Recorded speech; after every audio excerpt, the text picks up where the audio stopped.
do a review of the Monday Night Raw that has just been aired today. And I gotta say, for the most part for the show, I gotta be honest, I haven't quite been watching it lately consistently as I got used to. So, there's gonna be certain rosters or certain superstars that I don't quite know them yet exactly, but eventually I'll get there. But bear with me, okay? And which is why I got my little notes here just in case if I forget certain things that were on the show. So before we get any further, if you have not done so, make sure you all go ahead and subscribe to the channel so that way I can provide more content for you guys and I can continue on doing these reviews for you guys. I love doing reviews for the WWE.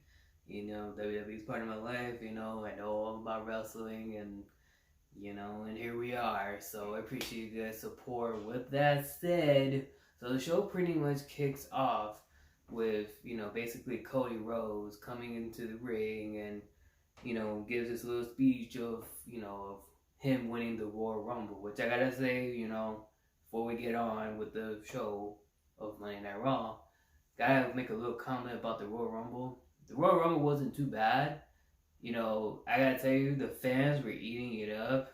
The fans, man, they were waiting for Cody Rhodes to make his return and to win the Royal Rumble. And with my prediction,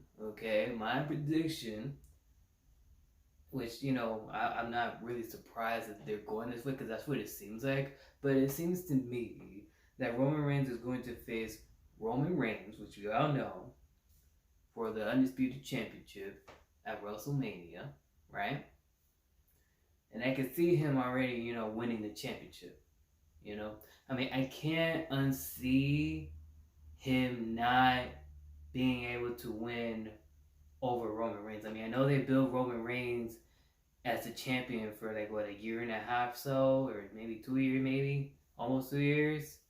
So I'm pretty sure eventually they're gonna drop the belt to Cody Rhodes, and what better way to drop the belt than that WrestleMania? So I wouldn't be surprised if they go that route, and I wouldn't be surprised if the fans they go ballistic over Cody Rhodes winning the heavyweight title. I could kind of see that. If they don't go to that route, I'd be completely shocked, and the fans would be not happy. I tell you that right now. So, but anyway, overall, the show itself, the Royal Rumble, wasn't too bad. If I could give it from 0 to 5, I would say maybe 3 out of 5. I would say it was an average good time. You know what I mean? In my humble opinion. And, yeah, so on with the show. Yeah, so we see that, Cody Rhodes makes a little speech.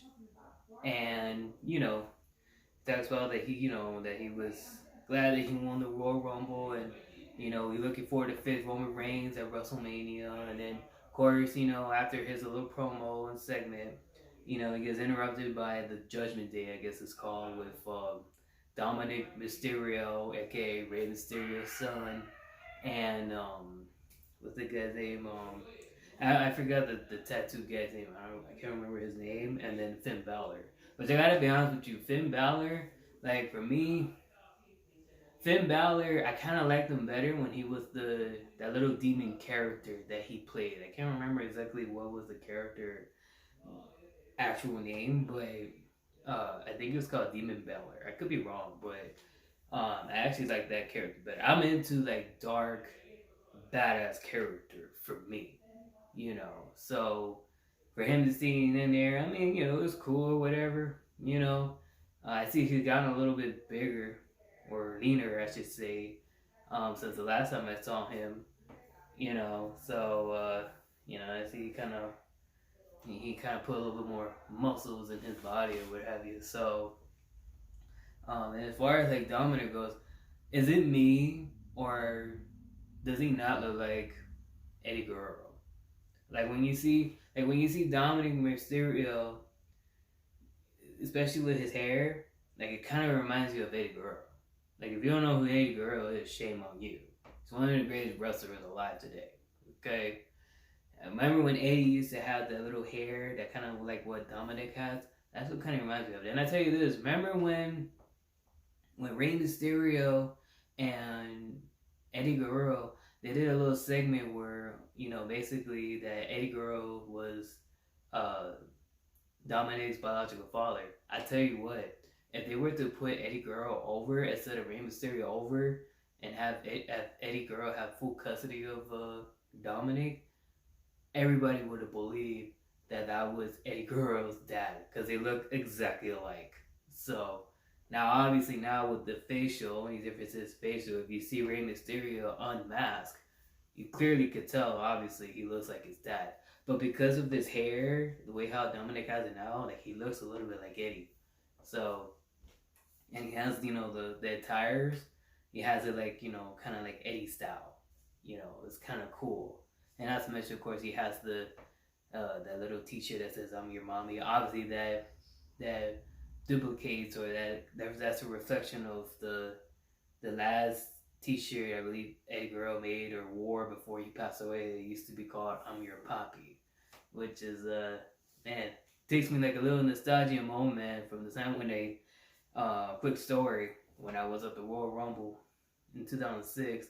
I have never seen so many people wear Eddie Guerrero T-shirts in my entire life. So that's a little quick story there. I think it was a couple months after he passed away anyway, but anyway, it was really special. So anyway, so I would have thought that I thought Dominic would have had a match with Rey Mysterio. I mean, with Cody Rhodes. Obviously, but it seems like for whatever reason they booked Finn Balor versus Cody Rhodes, not Dominic versus Cody Rhodes, which kind of didn't make any sense since Dominic was the one that was talking crap to Cody, not so much of Finn Balor. I mean, I could be wrong, but who knows? Maybe they're probably saving that to the Elimination Chamber at the pay-per-view. Who knows? But yeah. Then after that segment, then Edge comes in and start hauling ass, coming after Dominic and the Judgment Day, and that was pretty cool. Edge is, I tell you what, man, Edge just still got it, man. Edge just still got it. I mean, obviously he got a little older, what have you, but Edge, I mean, he's still kicking it, man. I didn't think he would run as fast, especially the past, this past Saturday at the Royal Rumble, he was hauling ass. Kind of reminded me of Flair a little bit. Remember how Flair, every time when he gets hot and somebody, whatever, he start hauling ass into the ring or hauling ass to chasing, let's say, I don't know, Eric Bischoff, what have you, or the NWO. Oh man, that's what it kind of reminded me of in a way. Edge still got it. I mean, it seems like to me, he still got it. His body says otherwise, but I mean, he's aging. It is what it is. He can't really help it. But I gotta be honest with you, Chad Gables and Seth Rollins. This one wasn't it was a decent match. I tell you what though, I could see that Seth Rollins during the match where he kind of tweaked his knee, and basically what happened is, I guess, he was supposed to do a flip on Chad Gable's shoulders. I guess he landed wrong, and so he kind of buckled his knee and kind of snapped it up a little bit.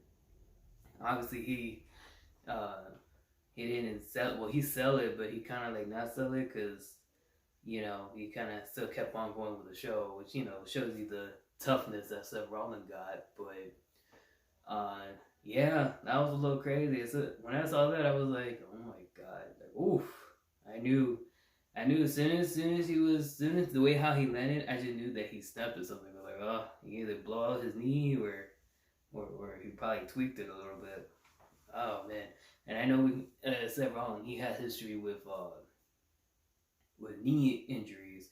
Last time I checked, I think it was like a few years ago, where he had torn ACL, and during the match against Kane in the house show, and you could see that his knee went in the wrong direction, and the way how he snapped his knee up, I mean, it was really, really bad.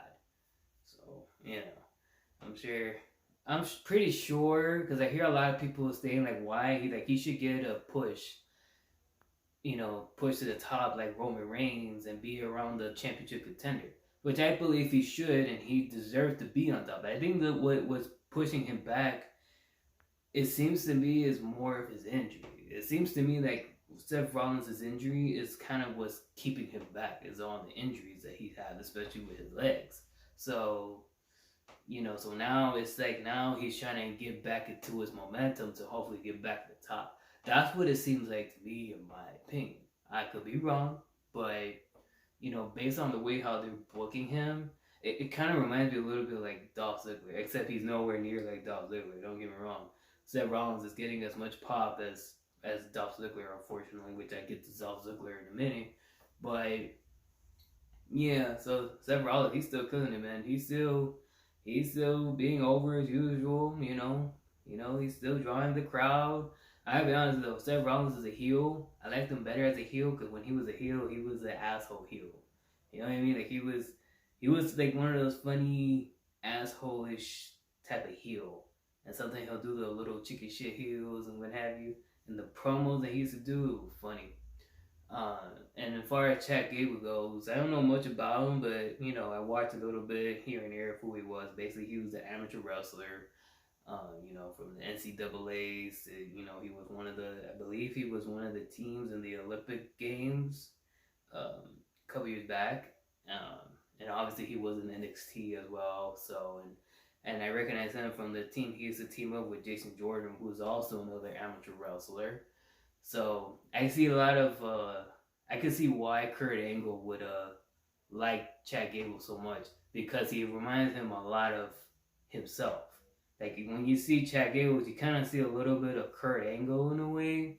Although obviously he's not Kurt Angle. Don't get me wrong. Chad Gable is Chad Gable, just like Kurt Angle is Kurt Angle.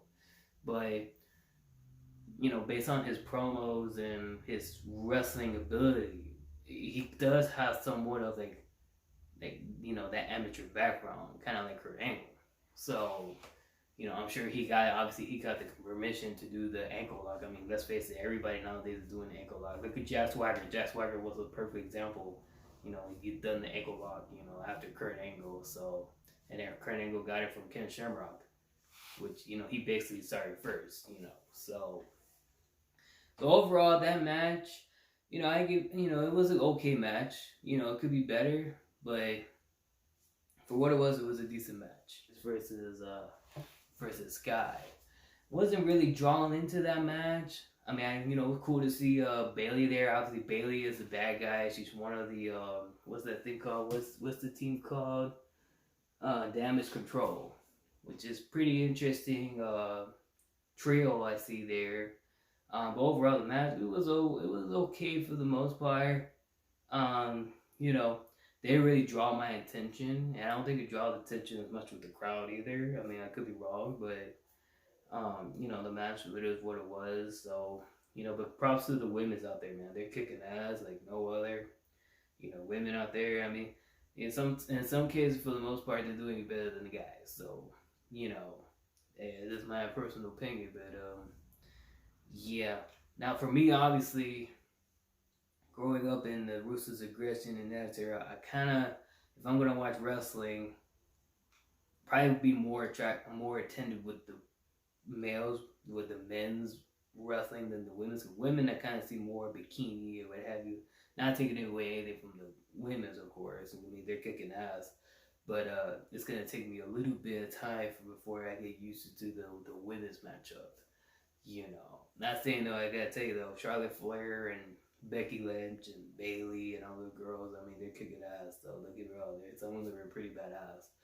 But, it's going to take me a while before I get into, the women's matchup. So, anyway, that's enough of that. And then you have the segment with Ripley. And basically she basically chose Charlotte Flair into, facing her for the championship at WrestleMania. Which I gotta be honest with you, man. That promo that she did with Charlotte Flair, I thought that was pretty awesome. I gotta be honest with you. Ripley had killed it, man. I mean, she went a little bit personal with Charlotte Flair, saying that it was a couple years back, where basically Charlotte Flair didn't want nothing to do with Ripley, didn't want no match with her. She said basically that Charlotte Flair was not on her level, basically. That's what Charlotte Flair said to Ripley. According to Ripley herself, I mean, hey, the promo was pretty good for the most part. I'll be looking forward to see what Charlotte Flair says on Friday Night SmackDown, which I believe she's on SmackDown. So I'll be looking forward to it. Be sure to stay tuned on my review. So Gargano versus Baron Corbin with JBL is in the manager position for Baron Corbin. And I gotta be honest with you, it was pretty cool to see JBL, back in the WWE. I mean, listen, man, growing up from JBL when I was a kid, man, I hated JBL. I mean, I loved him with the APA just when he was, with himself, and he was basically John Bradshaw Layfield, basically the cowboy financial guy. He made me hate him. But now as I gotten older, when I go back to his promos, it's like the most funniest thing in the world. So hats off to JBL coming back and basically now being the manager role.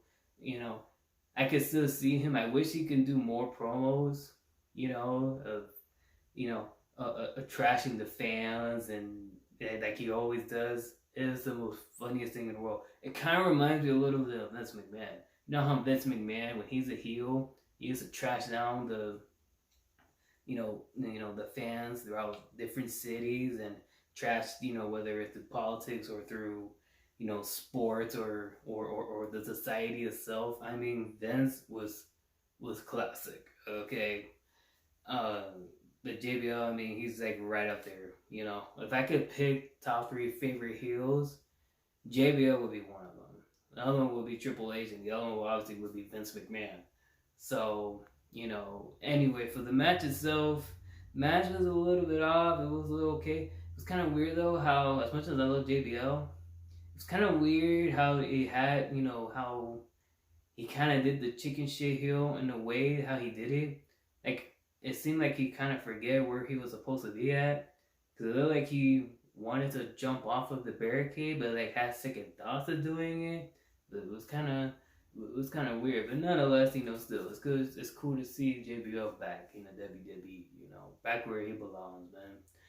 But, as far as that goes, it was, that match could be better. Baron Corbin, I mean, I see a lot of hate from this guy. He draws in a lot of heat. And with JBL in his corner, who anybody better? So, hats up to him. Johnny, I don't know much about him, but I'm guessing he's another amateur wrestler. I've been seeing a lot lately that WWE, they've been hiring a lot of amateur wrestlers coming into main roster. Hats up to them, man. Hats up to them. I noticed that they kind of into a lot of athletes, of sports athletes, but mainly more to the amateur side. So, okay, and then you got the segment of the VIP lounge, which I gotta say, it was kind of weird for the most part. And to be honest with you, I don't think anybody was invested in it, because you had 2 heels basically. You have Austin Theory, which was a heel, and then you got MVP, which is a heel. But then when Bobby Lashley comes in, it was kind of confusing the way where MVP was holding Bobby Lashley back, which I can understand in a way where I guess, they have history of teaming up together when Bobby Lashley was a heel. That I guess it was some sort of respect that MVP has for Bobby Lashley. I don't know the way how they did it was kind of confusing in a way. So, and obviously, like I said, the fans were really invested into it until when Bobby Lashley came. When Bobby Lashley came, they were a little bit somewhat into it. But, because you had two heels, basically a bad guys, talking crap to each other, doing a promo on each other.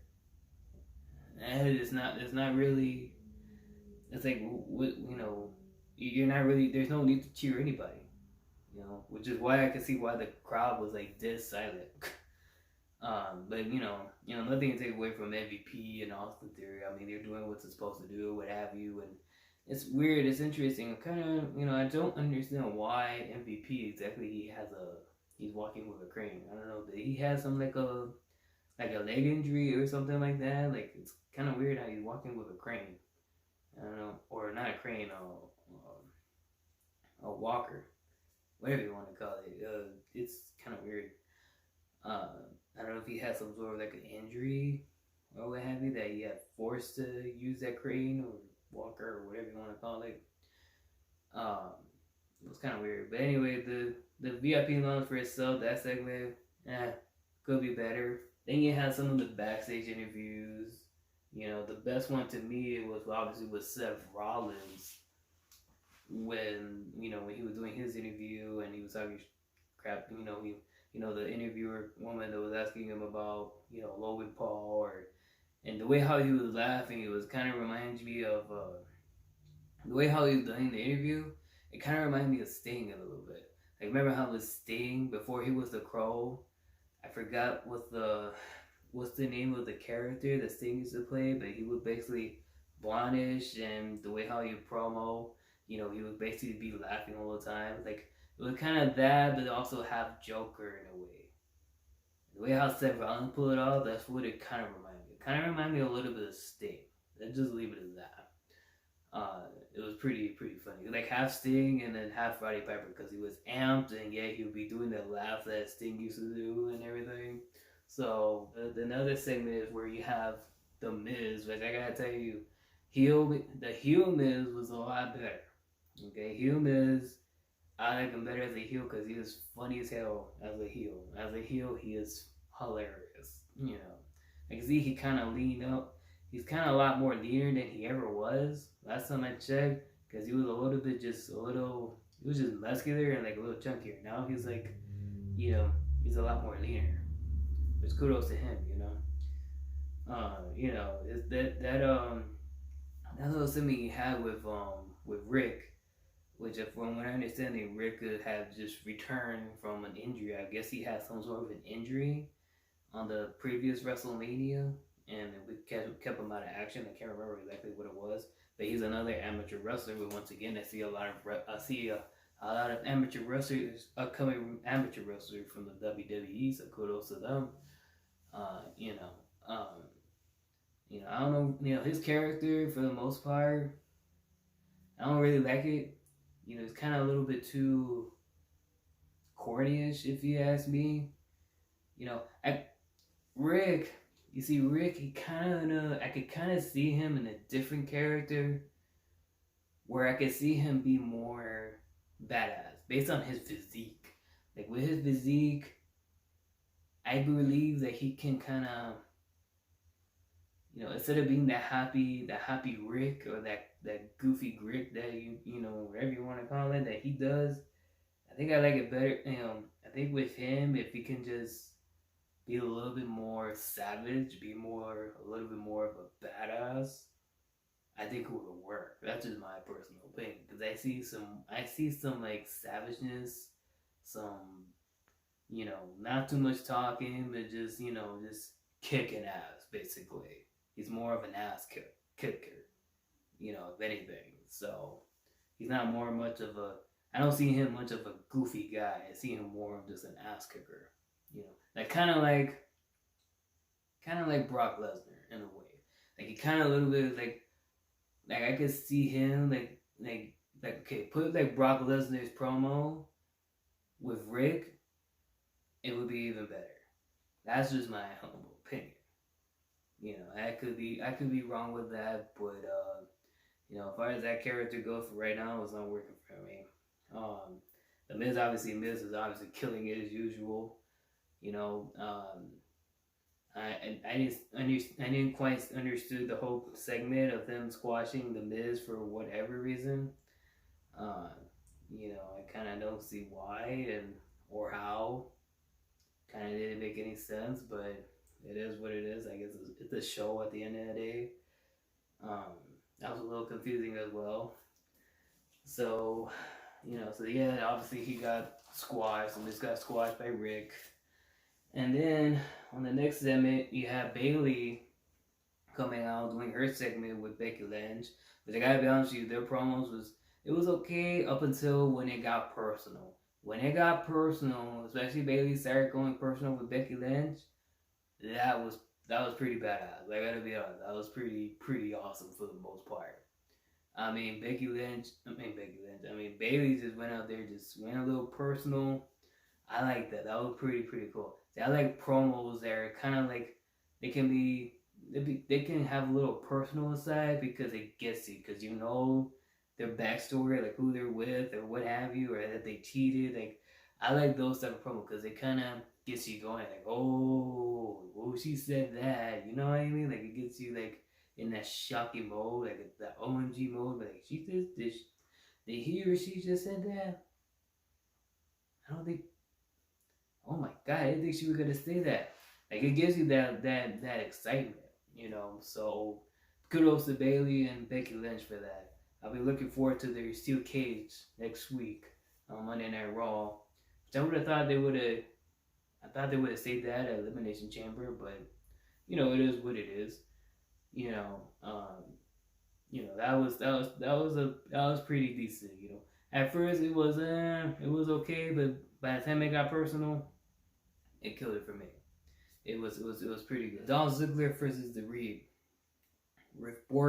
Bronson Reed, which from my understanding he's an Australian guy. I thought he was Samoan because he looked kind of Samoan, but I had to look him up first. Like, no, he ain't Samoan. He's Australian. And when I saw that, I was like, interesting. Kind of looks like a little bit like Umaga. Rest in peace, Umaga. Left us way too early. Damn drugs, man. It gets to you. But, yeah, he kind of reminds me a little bit of Umaga. I don't know why. Maybe because of the face, he kind of reminds me a little bit. But yeah, the match was, you know, it was what it was. You know, chicken salad out of chicken shit, as wrestlers would say. You know, it is what it was. You know, Dolph Ziggler is not getting the pop that he usually get, which is crazy to me. You know, I would have thought. I guess because the reason for that is because they've been kind of zigzagging with Dolph Ziggler. It's like for the most part he was pushed, then he wasn't pushed, then he was, then he wasn't. It's like this whole little zigzag for him. And so now I see what they're doing now is like now they're like they're trying to push him, and hopefully I guess maybe be around let's say the United States title reign, and he probably gonna stay there. That's what it looks like, which is crazy to me because, you know, I would have thought, you know, because at one point, you know, Dolph Ziggler, he was over. I mean, he was high on top for the most part. I mean, he was like, you know, a couple times, you know, world champion. Hell, Money in the Bank, you know. And so, and some people even would say that he's like a lookalike of Shawn Michaels based on his move and the kicks he would do, and you know, even there was a tease where Shawn Michaels and Dolph Ziggler they would have gone at it, which that would have been pretty cool. I could imagine of how that match would have went down, you know. But yeah, now it's like, you know, no, now he don't get no pops no more, which is crazy to me. Like the fans are not really, they're not really into him as much as they used to, which is interesting to me. He get no pops. He barely got like any cheers or boos for the most. That was really strange to me. That's like every now and then he'll get it, but like you know, and a couple other nights I've been seeing that he ain't getting it, which is crazy. I don't know if because of injuries or because he been held back for a couple of times. I don't know, but it's kind of weird. But anyway, it is what it is. And then, you know, I see a couple more backstage interviews with some of the women's, including Carmella and I forgot. I'm about to mispronounce her name, but Asaka. She came back at the Royal Rumble when the fans were eating it up. And man, she's pretty badass, man, for that character. I can see she kind of changed it up for a little bit. You know, you kind of see, you know, usually, you know, her character, obviously, she's supposed to be this crazy woman, this crazy lunatic type-ish, and it kind of works, man. It's pretty sick, pretty badass, you know. I'm looking forward to see what she's gonna take with that character, you know, that she has, especially that blue goo that she puts in her mouth and spits it out. Kind of reminds me like Tajiri in a way. But you know, looking forward to see what she does with her character. You know, and then Carmella, obviously she's back. You know, you know, hot as usual, of course. And then of course Zack Ryder's wife. You know, she just came back. From my understanding, she was released. I believe she was released because she got hurt, and I guess they didn't know exactly what to do with her, so they had to let her go. Which, you know, I don't know much about her either, but from my understanding, you know, she's been pretty good lately in the WWE, so the fans are really into her. So we'll see what's going to happen with her, you know. And then for whatever reason, as far as Bianca goes, like she was supposed to have her segment, and then they advertised it. So like they had it on there, but I guess because they were running out of time, I guess they postponed that probably I guess till next week. So they kind of like scratched that off, which was kind of weird. It was like, I don't know, they were supposed to have it, and now they kind of scratched that and just go on to the main event. And my only thought was that my only thing was it was basically just, you know, they were just running out of time basically, because usually the finish start from 8 o'clock to 11:05 ish. So I guess they were just running out of time. And then we got into the main event, you know, which, you know, the main event at Cody Rhodes for Finn Balor, it was pretty good. You know, I tell you what, that bump that Finn Balor took was pretty scary. You know, when he, you know, when Cody Rhodes and Finn Balor were about to do the suplex on the top rope, it kind of looked like Finn Balor landed on the back of his head. I almost thought he had a concussion for a minute there. I'm surprised he did it. That was he took a big bump. I tell you that. You know, kudos to Finn Balor. Kudos to all those wrestlers, man. It's not. Listen, man. Say what you want about wrestling, man, but man, they do this day in and day out, every single day, twice on Sunday. Okay. I wouldn't wish that on anybody, man. That's, you know, you gotta love it. You know, in this sports, you gotta love being a wrestler. If you don't love it, your life will be miserable. So that's all I'm gonna say about that. But you know, as far as that match goes, you know, it was pretty good. For the most part, it was average for the most part. You know, I would say, and also of course, you know, not getting too ahead. You know, it was pretty cool to see Edge, you know, doing a little spot for Cody Rhodes and doing the spear on Dominic Mysterio, which, you know, I know obviously, you know, I heard through a couple of headlights that, you know, obviously Dominic took out Rey Mysterio. Now, obviously, I wouldn't be surprised if we see Rey Mysterio versus Dominic at WrestleMania.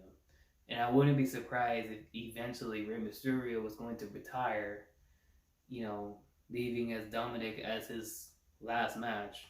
I kind of won't be surprised to see that, because think about it, you know, how would you feel if you were a wrestler, you've been a wrestler for a long period of time, and your dream match is not even against an icon or independent wrestler or anything like that. Your dream match is to go one-on-one with your son at WrestleMania.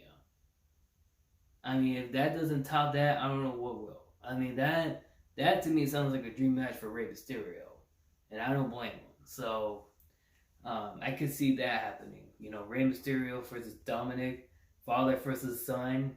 You know, that would be interesting. I could see the promos. You know, I'm hoping they go personal with their promos.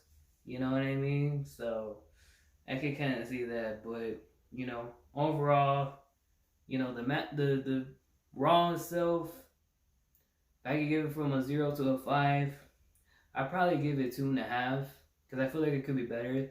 The best ones to me, I would say the Seth Rollins and Chad Gables, and then Rhea's promos on Charlotte Flair, and the main event. That was it. You know, those three, you know, to me was the top highlight in my opinion.